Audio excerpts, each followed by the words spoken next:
Fils et filles du bon Dieu, Mbolo-sama de grâce et de bénédiction en tout un chacun de vous pour ce vendredi de la première semaine du temps ordinaire. Année liturgique, c'est Hébreux le chapitre 4, versets 1 puis 5 à 11, Fils et filles du bon Dieu. Toute la méditation de ce jour va porter sur le repos. C'est la traduction du mot sabbat. En effet, dans le judaïsme, le repos hebdomadaire était obligatoire et religieux. Dieu veut que l'homme se repose, fils et filles du bon Dieu. Dieu veut que tu puisses prendre le temps, des reculs, temps de pause. Te pose avec ta famille, te pose avec tes frères, te pose avec tes enfants, fils et filles du bon Dieu. Oui, le repos de Dieu, dont on va parler toute cette page aux Hébreux, est tout le contraire de l'inaction, de l'ennui, de la passivité, de la paresse. C'est le bonheur, fils et filles du bon Dieu, stable et suprême, fils et filles du bon Dieu, conscient d'exister. Oui, la plupart du temps, nous, êtres humains, nous ne vivons qu'à demi, dans une sorte de vague brune, fils et filles du bon Dieu. Nous devons apprendre de Dieu à vivre intensément, fils et filles du bon Dieu. Oui, toute la différence entre entendre et écouter. Effectivement, dans nos dialogues humains, fils et filles du bon Dieu, comme dans nos prières, nous manquons de cette concentration qui nous permettrait de recevoir, fils et filles du bon Dieu, intensément la parole de l'interlocuteur, fils et filles du bon Dieu. La foi, c'est-à-dire écoute intense de Dieu avec tout mon être. C'est cela la définition de la foi, fils et filles du bon Dieu. Oui, mais nous qui sommes croyants, nous entrons dans ce lieu de repos, fils et filles du bon Dieu. La terre promise, après la longue marche pénible dans le désert, était la figure et l'annonce du repos définitif, le ciel, fils et filles du bon Dieu. En Jésus, le ciel est déjà commencé, fils et filles du bon Dieu. Venez à moi, vous tous qui peinez sous le poids du fardeau, et moi, je vous donnerai le repos, nous dira Matthieu, le chapitre 11, verset 28. Fils et filles du bon Dieu. Et alors l'oraison à la fois moment d'intense concentration, j'allais arriver, moment de repos en profondeur.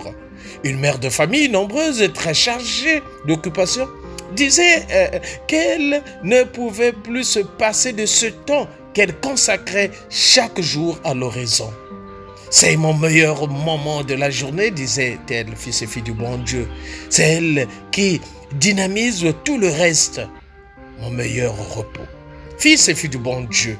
Oui, la pire condamnation est même humainement le stress, l'agitation de tous les jours. On est là agité, on est là debout. On est dans le bruit, fils et filles du bon Dieu. Oui. Un des signes du déséquilibre moderne est cette redoutable incapacité de dormir sans somnifère artificiel. Pourquoi Dieu, qui a créé l'homme pour vivre avec lui, ne serait-il pas un profond facteur d'équilibre et donc de repos, fils et filles du bon Dieu? Marthe, tu t'inquiètes et tu t'agites pour trop de choses. Luc 10, 41. Ne vous inquiétez pas comme les païens. Cherchez d'abord le royaume de Dieu et tout vous sera donné par surcroît. Matthieu 6, 25 à 34. Fils et filles du bon Dieu.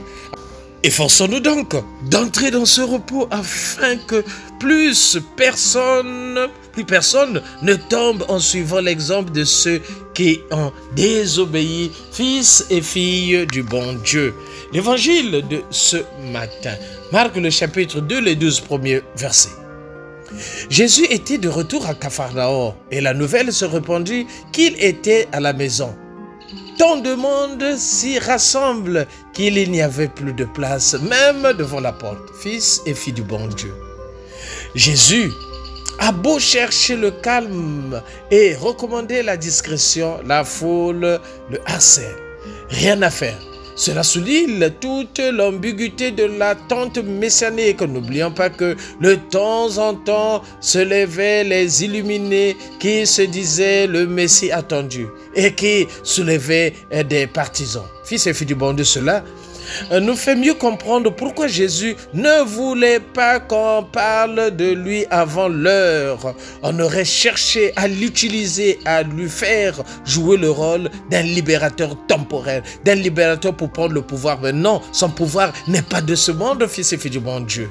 Jésus leur annonçait la parole de Dieu. Voilà l'essentiel pour lui. Même si les gens en sont venus pour voir du miracle, du sensationnel, du merveilleux, Jésus lui reste imperturbablement dans son rôle, fils et fille du bon Dieu, qui est avant tout religieux. La parole de Dieu d'abord, priorité des priorités, fils et filles du bon Dieu. Voilà pourquoi, lorsqu'il y a des campagnes d'évangélisation, lorsqu'il y a des rassemblements, mettons la priorité surtout sur la parole de Dieu. La parole d'abord, fils et filles du bon Dieu. Lorsqu'il y a un concert, profitez d'abord d'annoncer la parole de Dieu, d'enseigner la parole de Dieu, fils et filles du bon Dieu. Oui, voyant leur foi, Jésus dit, mon fils, tes péchés sont pardonnés. Fils et filles du bon Dieu, voilà encore l'essentiel pour lui. Au lieu de se laisser entraîner dans un rôle de Messie thaumaturge, de Messie à miracle, Jésus souligne la foi, fils et filles du bon Dieu, et accomplit une œuvre messianique toute intérieure, fils et filles du bon Dieu. Il pardonne. Fils et filles du bon Dieu, c'est ce que le Seigneur veut pour chacun de nous. Qu'est-ce que demande d'abord au Christ, à l'Église? Je veux contempler ce qui se passe dans le cœur de Jésus. Et il voit la foi, fils et filles du bon Dieu. Il admire des hommes qui se sont donnés tant de peine. Jésus est un homme qui sait, c'est merveilleux. Un homme qui découvre l'essentiel dans une âme au-delà des apparences ambiguës, fils et filles du bon Dieu. Ils venaient à lui pour une guérison matérielle et lui, dans leur cœur, c'est voir leur foi. Oui, il pardonne, fils et filles du bon Dieu.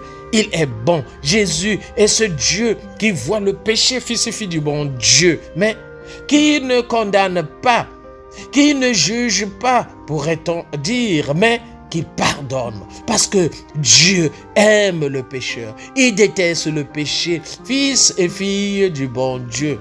Nous, on passe le temps à détruire les autres, à parler mal des autres, à condamner les autres, à juger les autres. Non, fils et filles du bon Dieu, prenons cette attitude de réconciliation, prenons cette attitude d'aller vers les autres, prenons cette attitude de considérer les autres comme des enfants de Dieu, faire avec nos faiblesses. Et Saint Paul dira, lorsque je suis faible, en ce moment-là, je suis fort parce que je mets ma faiblesse entre les mains de Dieu. Fils et filles du bon Dieu, nous également dans le quotidien de notre vie. Oui, c'est la passion qui se profile. Dès le départ de l'évangile, Jésus sera condamné par ces mêmes scribes spécialistes de la religion pour la même raison de blasphème. Marc 14. Jésus est entouré d'adversaires dès le début, fils et filles du bon Dieu. Parce que lorsqu'on dit la vérité, lorsqu'on annonce la vérité, très souvent on est entouré des ennemis, on est entouré des gens-là qui nous veulent du mal, fils et filles du bon Dieu, des adversaires, parce que nous avons suivi le chemin de la vérité. Fils et filles du bon Dieu, la vérité nous rendra libres. À nous, fils et filles du bon Dieu, d'écouter sa parole, fils et filles du bon Dieu. Oui, le contexte de sa vie, la vie de Jésus quotidienne sera dramatique. Chaque jour encore, une raison de plus pour se montrer le plus discret possible. Fils et filles du bon Dieu. Ne te plains pas beaucoup, ne te plains pas trop, qu'à chaque instant, tu y as des persécutions, tu y as de la souffrance, tu y as l'adversité, tu y as des ennemis, fils et filles du bon Dieu, mais parce que tu as de la valeur. On jette les pierres à l'arbre qui porte des fruits, fils et filles du bon Dieu. On jette les pierres à l'arbre qui a beaucoup de fruits, des fruits mûrs. Parce que tu es mûr, tu es rempli de grâce. Voilà pourquoi les gens sont contre toi. Les gens parlent mal de toi. Tu as beaucoup d'ennemis, fils et filles du bon Dieu. Mais aux yeux de Dieu, tu as de la valeur. Parce que Dieu t'aime, fils et filles du bon Dieu. Oui, fils et filles du bon Dieu. Mais ceux qui veulent t'attaquer, ils vont échouer. Parce que la gloire de Dieu, la victoire de Dieu triomphe toujours. Fils et filles du bon Dieu. C'est cela, demeurer dans le Seigneur, aimer Dieu et aimer son prochain. Aimons-nous vivants, fils et filles du bon Dieu, et préparons notre ciel en faisant le bien sur la terre. C'était le Père Paul J. Soutounou, depuis la paroisse Saint-Michel de Nkembo, mais c'est Saint-Michel de la Gloire. Là, nous sommes dans l'archidiocèse de Libreville, c'est au Gabon. Fils et filles du bon Dieu, Kipé, Yayo et Tokos de bénédiction en tout un chacun de vous. Merci Seigneur.